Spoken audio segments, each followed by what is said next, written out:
Vous écoutez Danny Dissect. Eh bien, bonjour à tous, de retour dans Danny Dissect. Ça fait vraiment plaisir. Après 4 mois d'absence, je suis de retour en 2024. Franchement, ça fait plaisir parce que j'adore faire des podcasts, mais j'ai pas eu le temps. Vous connaissez, donc je vous explique direct. On va rentrer tout de suite dans le sujet. J'ai pas eu le temps, la vie m'a pris, travail, problème. Et vous savez, après, plus le temps le week-end, fatigué. Et donc, les mois passent. Et en fait, j'ai totalement abandonné le podcast. Mais je reprends 2024. Je vais essayer de faire un podcast tous les 2 semaines, je vous l'annonce, sur un thème très précis que je vais entamer dès maintenant. Donc, en fait, qu'est-ce qui s'est passé? Donc, comme je vous l'ai dit, travail, problème. Mais du coup, qu'est-ce qu'on fait pendant ça? On mange. Donc, voilà, je grossissais. J'ai beaucoup grossi. Et en fait, j'ai eu un électrochoc parce qu'une fois, je me suis pesé, il y a 4 mois justement, il y a un peu moins de 4 mois, et je faisais 140 kilos. Après, quelques mois passent, je pèse 150 kilos. Et là, au 150, j'ai dit, écoute, là, en fait, je devais faire des tests de sang. Et après les tests de sang, on m'a dit, écoute, soit tu fais un grand régime, soit tu vas finir diabétique et picousé, quoi. Donc en fait, ça m'a fait un choc. Donc ce podcast va être dédicacé à ça. Je vais vous expliquer comment j'ai grossi, qu'est-ce que je fais, qu'est-ce qui se passe et tout ça. Donc déjà, moi, je veux vous dire que ça faisait déjà il y a 2 3 ans, je pesais déjà 120 kilos. Et justement, j'étais allé voir une diététicienne. Vous savez, la femme qui juste, elle vous donne des conseils de ce que vous allez bouffer, un emploi du temps, mais c'est tout, quoi. La femme m'avait même pas consulté et tout, mes trucs de santé, rien. Mais elle m'avait pas fait de test de sang, rien. Donc je crois que ça, c'est une diététicienne. Et donc elle m'a donné comme ça, un régime à faire, donc strict, avec des horaires. J'ai pas le droit de manger ci, j'ai pas le droit de manger ça. Mais sauf que moi, j'ai un organisme très bizarre. Et justement, j'ai pas du tout, en un an, j'ai pas du tout perdu. Et je la voyais tous les 3 mois, elle pétait un plomb. Parce que je ne perdais pas. J'avais arrêté les boissons, je faisais ce qu'elle me disait. Et moi, c'est ça le truc, c'est que je fais du sport. Je bouffe d'une façon qu'on me dit, mais je perds pas. Je perds pas aussi facilement. Vous savez, je suis le métabolisme qui stocke. Donc, c'est encore plus dur pour ceux qui stockent. Vous connaissez. C'est vraiment la misère. Et en plus de ça, c'est moi, je fais, disons là, quand je faisais 150 kilos, eh ben, c'est pas le 150 kilos que tu vois l'obèse qui peut pas bouger. C'est 150 kilos, je te fais un petit sprint. Si je veux, je cours, quoi. Mais bon, certes, je fais une crise d'asthme derrière, mais j'arrive à courir. C'était vraiment 150 kilos, vraiment tout dans le ventre et tout. Parce qu'en plus, je suis très nerveux. Donc voilà. Donc, j'ai fait cette diète de 1 an qui n'a pas marché. Donc, je vous déconseille directement d'aller voir quelqu'un qui vous donne juste des emplois du temps, à dire ce que vous allez bouffer, comment vous dormez, parce que ça sert à rien. Et en fait, là, j'étais désespéré parce que moi, j'ai essayé plein de régimes. Vous savez, vous tenez 3 mois, vous craquez. Donc, ça revient toujours au même. Vous perdez 2 3 kilos, vous les reprenez direct, voire plus. Après arrive l'été, tu dis, ah, bah, les couilles, c'est la fête, mojito, glace, tu fais pas attention. Et en fait, passé 30 ans, t'as plus le métabolisme de quand t'avais 20 ans. Et c'est pas, moi, je suis pas quelqu'un qui forcément mange mal. C'est-à-dire, vous voyez, je vois beaucoup de jeunes et tout, ils se tuent qu'au coca, ils boivent que du coca, ils savent que manger des fast-food, des grecs, des McDo et tout. Moi, je suis pas du tout comme ça. Disons, si je me fais un McDo, ça va être une fois tous les 2 mois. Bon, après, je buvais de l'ice tea, j'aime pas le coca, mais je buvais, mais pareil, 2 3 litres d'ice tea par semaine.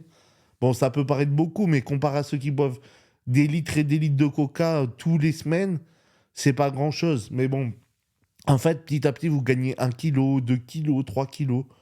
Donc, on en arrive que je suis dans cette période, là, à la fin de l'année.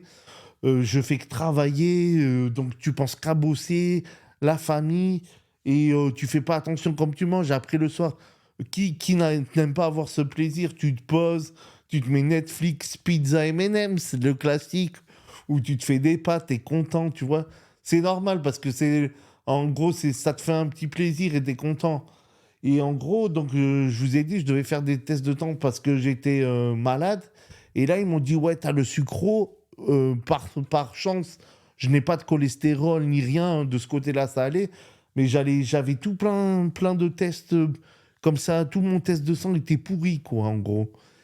Et la docteure m'a dit, ouais, il faut que tu fasses un régime et tout. Donc là, j'ai dit, bon, ok, je vais tester. Moi, solo, j'ai besoin de personne, qu'ils aillent tous se faire foutre.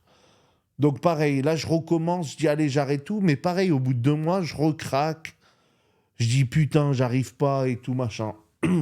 Mais vraiment, là, le 150 kilos, je l'avais en travers. J'ai dit, il n'y a pas moyen. J'ai dit, je vais finir à combien? À 200 kilos, je vais finir comme un ricain obèse. Et là j'ai dit, il faut plus que je rigole parce que c'est ma santé. Et quand c'est ma santé, là, il y a plus, je fais des cas, je fais pas des cas. C'est maintenant ou jamais. Et je veux pas être un cassos qui se picouse ou, tu vois, qui a des problèmes juste parce qu'il a mal bouffé, quoi. Bon, je dis cassos, c'est façon de parler. Après, il y en a, ils sont malades, c'est autre chose. Et donc, ben, j'ai un ami, un coach sportif, que d'ailleurs, je l'ai connu parce que il était coach sportif. Et je suis resté 1 an dans sa salle. Avec lui, il me faisait 2 séances par semaine. Et pareil, avec lui, j'avais pris du poids carrément. Et il me disait, ouais, mais c'est parce que tu te muscles. Et je dis, ah ouais, je vais me muscler alors jusqu'à quand? Jusqu'à 200 kilos. Donc chez lui, en fait, je fais plus sa salle de sport, mais par contre, je suis resté pote avec lui. Et il m'a dit, je connais une nutritionniste. Et moi, je connaissais rien. J'ai dit, pff, moi déjà, avec l'expérience de la femme, de la diététicienne, j'avais dit, pff, j'ai dit, ouais, une nutritionniste, elle va me dire encore quoi bouffer. Je vais l'écouter, ça va rien donner. Et j'ai dit d'avant, c'est de la merde. J'ai dit, même pas, j'essaye. Et il m'a dit, arrête, calme-toi, ne juge pas. Parce que vous savez, on a tendance à jamais écouter les plus anciens alors que ils ont raison, généralement. Et il me dit, fais-moi confiance, tu la testes 1 mois. Il m'a dit, si t'es pas content, tu arrêtes. Mais teste-la, va voir. C'est quelqu'un de très bien, elle a aidé plein de gens. J'ai dit, ouais, tout le temps on dit ça, tout le temps, ouais, l'autre il a perdu 150 kilos en 1 jour, l'autre 800 kilos en 3 jours, tu sais. Et toi, tu arrives, ça marche jamais. Donc je suis allé vraiment, j'ai dit, bon, file-moi le numéro.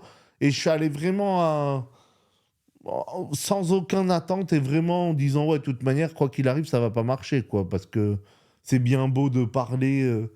De faire des discours, mais sur moi, ça ne marche pas parce que je n'ai pas un métabolisme comme les gens. Les gens, j'espère qu'il y en a qui m'écoutent, qui comprennent mon cas, que vous êtes là, vous mangez des salades avec une viande panée, mais en fait, c'est la panure qui te fait grossir, frérot. Enfin bref, parce qu'après, bien sûr, sinon, tu as les 3 quarts des trucs, c'est les régimes sur les meufs. Bon, eux, ils ont une communauté assez gigantesque pour être aidés entre elles. Mais je trouve qu'on parle pas beaucoup du régime des mecs. Parce que en plus, l'obésité frappe de plus en plus les petits, les jeunes de maintenant et tout ça. Mais moi, en plus, ce qui est vexant, je trouve, ça je voulais le dire aussi, c'est qu'au bout de, tu sais, au bout de plus de 20 kilos par rapport à ta taille, tout ça, t'es en obésité morbide. Rien que le nom, ça te fait bader. Comment tu vas encourager quelqu'un quand tu l'appelles, ouais, t'es obèse morbide, tu dois faire un régime, espèce de connard. T'es rien que ça te vénère, t'as envie de prendre une bouteille d'asti, de faire cul sec et de dire je vous encule. Non, mais je me calme. Donc en fait, donc j'ai appelé cette femme et donc elle m'a dit bon, par contre, j'aurais besoin de tes analyses de sang. Ah, donc déjà j'étais surpris. Je dis ah bon, elle me dit oui. Et en fait, elle a pris mes analyses, elle m'a dit bon, dans quelques jours, on se rencontre et je vais te dire ce que je vais faire.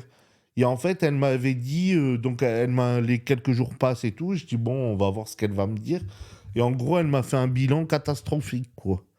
Elle m'a dit, genre, à ton âge, c'est pas possible, t'as le sucre, il est super élevé, t'as ça qui va pas, tous les noms compliqués qui finissent en oïd, je sais même plus comment ça s'appelle, tu sais.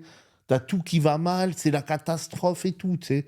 Donc j'ai dit, écoutez-moi madame, moi je suis partant, je vais faire sérieux, discipliné, dites-moi ce que j'ai à faire, j'essaye et on verra. Et en fait justement, donc là ça va faire 1 mois et demi, donc ça fait 1 mois, j'ai commencé le régime, mais c'est un régime à base de protéines, mais c'est pas les régimes de maintenant 100% protéinés. Parce que moi déjà, en Espagne par exemple, je vis en Espagne, les gens mangent 5 fois par jour en Espagne. Mais moi, comme j'ai gardé mes habitudes, je mange que 3 fois par jour. Donc déjà, il fallait qu'elle m'adapte. Moi, je me lève. pour le matin, pour le midi et pour le soir. Donc, en gros, elle m'a dit déjà, arrête direct tout ce qui est sucre. Bon, ça, c'est le classico que mon gars, c'est pour ça, dédicace aux végétariens et tout, ils ont tous des gueules de fade et de tristes parce que ils ont pas de sucre en eux, les gars, hein. Ils sont là, ils font la gueule. Non, mais alors déjà, elle me dit pas de sucre, donc ça, j'étais prêt. Après, elle me dit pas de pain. Après, elle me dit, ouais, t'es allergique au gluten, t'es en inflammation. Après, elle me dit pas de pâtes. Après, on me dit plus de dessert, plus rien en gros. J'ai eu le droit à plus rien.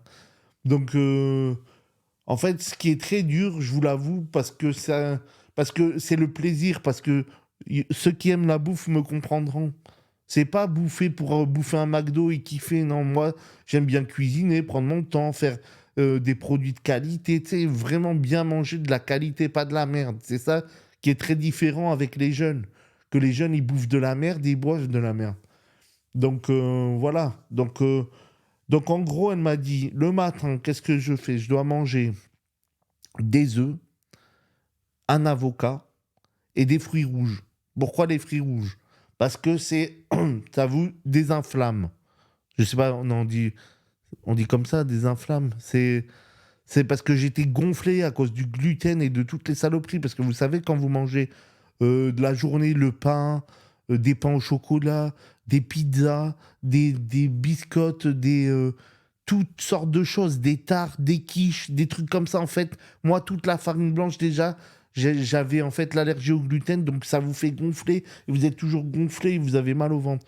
Donc déjà, le matin, j'avais que le droit à ça. Donc elle me dit, matin, tu fais ça. Donc, ok. Qu'est-ce que j'ai le droit de boire? Café noir ou eau? Ok.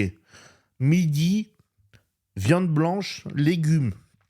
Donc là, frérot, c'est dur. Parce que c'est pas la viande blanche, tu te fais un bon filet de poulet pané avec de la crème ou un truc comme ça.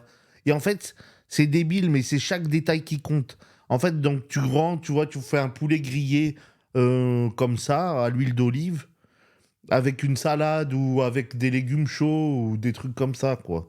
Des trucs que t'as pas trop envie de manger, quoi. Et le soir, en fait, t'as le droit aussi, j'ai le droit à manger soit un poisson blanc, soit une viande blanche. Mais moi, je me suis mis cash et dit, tu sais quoi, le soir, je me mange une salade ou une soupe ou un bouillon, un truc comme ça, tu vois, un truc léger. Et comme ça, et en fait, ce qui est très dur, parce que en fait, moi, j'étais totalement désorganisé niveau horaire, tu vois, parce que moi, je me couche grave tard, donc je kiffe, genre à minuit, je regarde mon film, je me fais un sandwich du reste du repas, tu sais, tu te fais un sandwich, tu te fais deux, trois M&M, c'est normal, tu sais, ça fait trop plaisir. Et en fait, tout ça, t'as plus le droit à rien. Et en fait, ce qui est très très dur, c'est les 15 premiers jours. Parce que les 15 premiers jours, si tu fais pas ça de façon militaire, t'es mort. Parce que tu... Et ce qui est dur, c'est le sucre, parce que vous devez le savoir, le sucre, c'est plus addictif que la cocaïne. C'est vraiment un truc que, limite, tu transpires. Non, tu transpires pas, mais moi, c'est que tu te dis, vas-y, t'as zéro plaisir dans la journée, ça rend fou. Ça rend vraiment fou. Donc, c'était ça le plus dur. Donc, j'ai commencé le premier jour et tout. Au bout du troisième jour, je vous avoue, c'est là où... Troisième, quatrième jour. Parce que les deux premiers jours, ça va encore. T'as des restes. T'as encore machin et tout. Donc, mais au bout du quatrième jour, j'ai commencé à être... Tu sais, t'es limite en dépression. Tu te sens pas bien. Et en fait, c'est la fadeur des repas parce que tu commences à manger des œufs, des avocats. Bon, c'est à la base, c'est sain et bon, hein. Mais en fait, quand on mange 7 fois dans la semaine, je veux dire, tu t'assois le matin, t'as envie de dégueuler, tu connais le goût. Et en fait, c'est ça, psychologiquement, faut être dur là-dessus.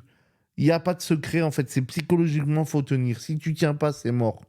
Et en fait, si tu n'arrives pas à dire, je vais manger fade pendant un an, eh ben, tu maigriras jamais. C'est ça le problème. Après, chacun a des métabolismes différents. C'est pour ça que je recommande à tout le monde, tu peux m'écouter, mais je te recommande d'aller voir un nutritionniste qui va te demander une analyse de sang. Et selon tes sangs, ton analyse de sang, il va te dire quoi bouffer, parce qu'on n'a peut-être pas les mêmes problèmes et tout. C'est pour ça qu'en fait, les trois quarts des régimes, c'est du mytho. Et moi, comme j'ai rarement entendu dire, surtout pour les hommes, qu'il faut faire cette analyse avant de pouvoir faire un constat, un bilan et te dire quoi bouffer. Donc chacun doit avoir son propre programme. Mais au moins, ça peut te guider pour aller voir quelqu'un pour lui demander un régime spécifique pour toi. Mais donc voilà, donc le quatrième jour, dépression. Cinquième jour, sixième jour, je voulais pleurer. Le week-end arrive, dépression, quoi. Et à partir de chaque lundi, je devais donner mon poids. Et en fait, j'ai commencé exactement à 147 kg, 7. Donc, je te dis, c'est très, très violent, quoi. Et tu te dis, il faut que je perde 50 kilos, frérot. Donc, j'ai commencé là. Et première semaine, deuxième semaine, donc j'ai pas craqué. Je continue toujours à faire ça à l'heure actuelle. Donc, qu'est-ce que je voulais dire que finalement, en un mois passe. Et en un mois, c'est un miracle, j'ai perdu déjà 10 kilos. Donc là, j'entame mon deuxième mois. Et c'est pour ça que je voudrais vous faire, par exemple, je pensais faire une spéciale régime. Parce que comme ça, j'ai un sujet précis, vous pouvez me suivre. Et même si vous le faites, on peut s'entraider, se soutenir avec des commentaires et tout. Vous me dites, vas-y et tout, moi aussi, je me lance et tout avant l'été. Et en fait, là, miracle, j'ai perdu 10 kilos en un mois. Mais c'est la première fois que ça m'arrive dans un régime. C'est pour ça que je vous ai dit que c'est très important de consulter genre un médecin qui va vous dire par rapport à vos analyses de sang ce que vous devez manger. Et pas force parce que moi, c'est adapté à moi ce que je mange, ce que je viens de vous dire, mais autant c'est pas adapté à vous. Donc c'est pour ça c'est très important. Faites-le et vous verrez que vous aurez des vrais résultats. Et moi, j'y croyais pas. Par contre, certes, là, ça va faire un mois et demi exactement. T'oublies à tout jamais de boire un truc de sucre ou tu vois un coca, un iced tea et tout. J'en ai pas bu jusqu'à aujourd'hui, j'en ai pas bu. Je suis à l'eau. Le matin, je bois mon café et le soir, je bois du thé. Tout sans sucre. Je t'avoue, j'ai mangé une fois un petit gâteau et je te promets, après un mois de sans sucre, tu bouffes un gâteau, un seul. C'est tellement sucré que tu as envie. C'est dégueulasse en fait. Tu dis, putain, c'est écœurant en fait. C'est limite écœurant. Et je voulais vous dire aussi un truc, parce qu'en fait, en gros, tu changes d'alimentation. Et ce qui est le plus ennuyant, c'est de continuer, parce que même si tu changes, comme j'ai dit à ma nutritionniste, même si une fois je fais du poisson, du poulet, de la dinde, de façon des épices différentes, tu vois, tu essayes tout le temps de changer et tout, à la fin, ça revient toujours au même. Et en fait, psychologiquement, c'est au bout d'un mois que tu craques, 1 à 3 mois, tu dois craquer. Et en fait, si tu tiens pas psychologiquement, t'es foutu dans le film. Mais en fait, le fait de donner tous les lundis mon poids, c'est comme un défi. Et chaque semaine, je me dis, vas-y, encore plus, je dois baisser, je dois baisser, je dois baisser. Et en fait, là, mon corps s'est réhabitué. Et par exemple, je me lève le matin à 10 heures, automatiquement, en fait, parce que le corps a faim. Avant, c'était n'importe quoi, c'était sans horaire, quoi. Là, à 10 heures, je mange. Après, je mange entre 2 et 3 heures, parce que je vis en Espagne, je vous le rappelle. Donc je mange entre 2 et 3 heures et après vers 19 heures, je me fais ma petite soupette et après je mange plus rien jusqu'au lendemain matin et jusqu'au lendemain. Et en fait, tu fais ça au bout de 2 semaines, ton corps après les premiers jours, mais là même qu'est-ce que je dis les premiers jours, les premières semaines, ceux qui connaissent, j'avais le ventre qui gargouillait, ça faisait vous savez le ventre il te dit donne-moi à bouffer espèce de con. J'ai faim, tu sais. T'as le ventre, il faisait du bruit et tout, truc de fou. Et en plus de ça, je ronflais énormément. Là, je ronfle beaucoup moins. J'ai seulement perdu 10 kilos. Et donc, j'ai beaucoup à perdre encore. Bah, je ronfle beaucoup moins, je respire beaucoup mieux. Je dors beaucoup mieux parce que avant la nuit, en fait, comme tu manges et tu bois la nuit, je me réveillais 4 fois par nuit, je buvais 1 litre d'eau. Tu sais, j'avais la vie d'Aloca, quoi. Et en fait, là, d'être discipliné, ben, je te dis, tu bois un verre d'eau, tu te lèves limite une fois pour pisser, euh, sauf si tu bois du thé, non, tu vas un peu plus pisser, mais c'est normal, mais c'est bien aussi parce que ça fait éliminer. Mais, euh, mais tu te dis, en fait, tout change, ton corps change, et ça te fait du bien, tu vois, je m'essoufflais beaucoup plus vite et tout. Et là, du coup, ça m'a motivé. Après, moi, je suis pas le mytho qui dit, ouais, au bout d'un mois, tu t'habitues, tu t'en fous, et du coup, c'est le rythme et c'est facile. Pas du tout, frérot. Moi, personnellement, en tout cas, pour ceux qui aiment vraiment la bouffe, moi, ça reste toujours très dur tous les jours. Et tout le temps, je pense vraiment à manger. Surtout des trucs de qualité et tout. Tu dis, bah, ça, je me ferais bien un magret de canard, un burger maison, un truc, tu vois. Et comme t'as pas le droit à rien, ni au pain, ni au fromage, voilà, j'ai pas le droit au pain, au fromage, c'est interdit. Aux fritures, tout ce qui est friture huile, t'oublies à tout jamais. Tout ce qui est tarte, t'oublies à tout jamais. Tout ce qui est viennoiserie, pain, tout en fait, tous les trucs. Et en gros, c'est ça aussi, c'est que tu changes d'alimentation. Et qu'est-ce qui change d'alimentation? Donc déjà, moi, la viande, personnellement, je l'achetais jamais au supermarché. Donc ça, c'est un bon point positif. Parce que j'ai une bouchère exceptionnelle et j'achète toujours de la bonne viande ou du bon poisson. Chez des vrais artisans, pas au supermarché parce que c'est de la grosse merde qui vient du Brésil ou quoi. Les poulets du Brésil et tout. Non, merci, quoi. Moi, ça, j'ai toujours voulu manger des trucs de qualité. Maintenant, j'ai trouvé un paysan qui vend directement aux, aux gens, quoi. Donc, j'achète directement à un paysan mes fruits et légumes pour la semaine. Donc, quand vous faites ça, premièrement, regardez, je vais juste au boucher une fois par semaine, j'achète pour la semaine, et je vais juste au paysan, j'achète mes fruits et légumes une fois par semaine aussi. Eh ben, je vous garantis que ça m'a fait économiser de l'argent en plus de ça. Parce qu'après, finalement, tu rentres dans un supermarché. Certes, tu as besoin toujours d'huile d'olive, d'huile, du beurre, un peu de crème ou du papier, des trucs comme ça. Donc, tu seras toujours obligé d'aller au supermarché. Mais finalement, quand tu penses bien, quand tu as ta viande, tes fruits et légumes et les quatre articles primaires comme l'huile, le papier et trois merdes, regarde bien, analyse bien les rayons d'un supermarché. T'as quoi? Que du sucre en multi-produits divers.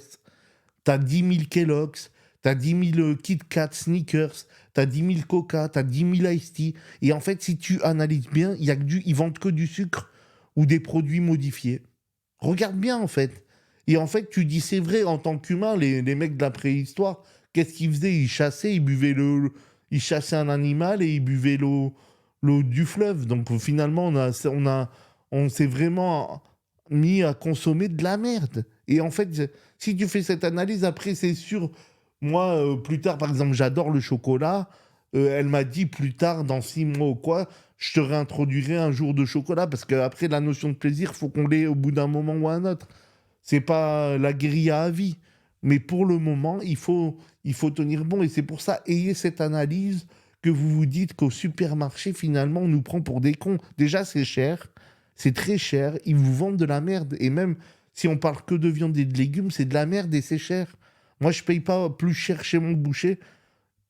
En tout cas, en Espagne, je sais qu'en France, c'est plus cher. Le boucher, c'est des bâtards en France. Ils sont vraiment chers. Bon, désolé de mon vocabulaire ce soir, je me lâche.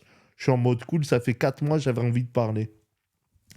Et donc voilà, donc maintenant, j'ai cette discipline vraiment de viande, légumes, chaque semaine. Après, aussi, ce qui est à tenir en compte, c'est que, en fait, le premier mois, pourquoi vous perdez 10 kilos? Vous allez perdre beaucoup plus facilement. Parce qu'en fait, vous perdez beaucoup d'eau et le corps est composé d'eau. Mais en fait, vous perdez beaucoup d'eau. Et donc, au bout d'un mois, là commence le vrai challenge. Parce que là, disons que je perds chaque semaine entre 1 kilo et 1,5 kg. Parce que là, je perds la graisse pure. Et c'est là que c'est plus dur. Et en plus, moi, je m'étais blessé au pied.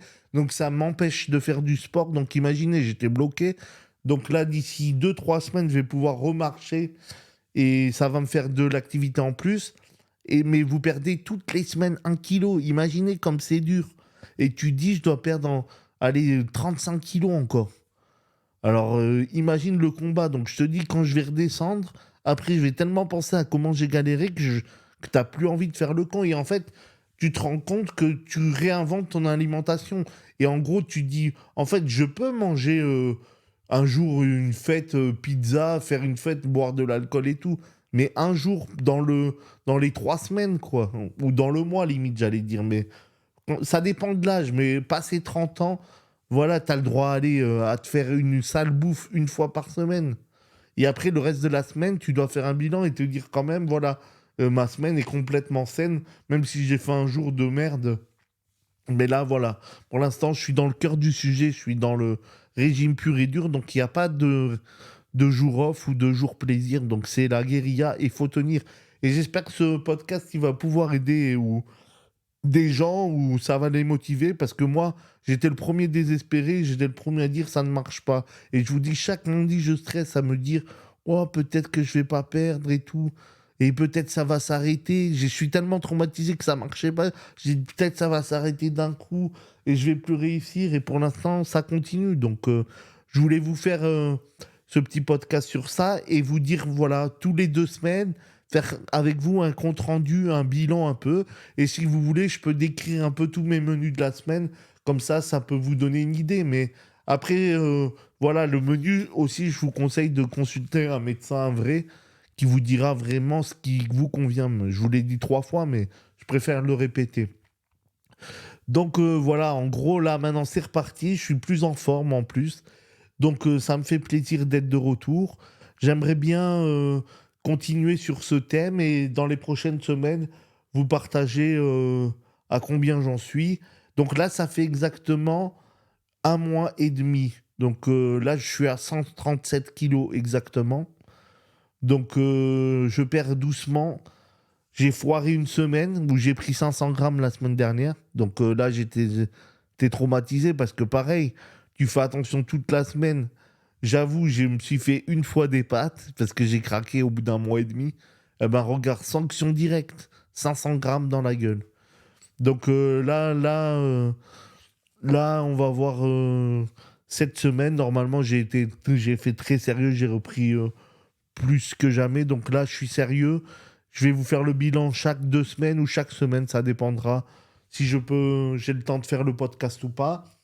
En tout cas, j'espère que le thème vous a plu et j'aimerais vraiment pouvoir partager avec vous, que vous me dites ce que vous en pensez. Est-ce que vous aussi vous avez connu ça? Est-ce que vous aussi vous faites le process? Parce que je fais pas un régime pour être beau l'été, je m'en fous. Moi là, ça va être un régime limite sur 6 mois, 1 an. C'est pour ça que là, je dois me concentrer sur ça et qu'en même temps, de le partager, ça peut aider. Ça fait suivre l'aventure et en plus, ça me laisse un souvenir à moi. Comme ça, tu te souviens d'où t'es parti, quoi.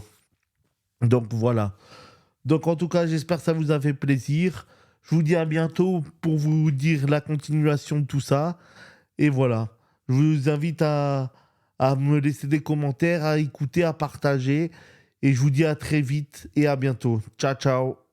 Merci pour votre écoute. À bientôt.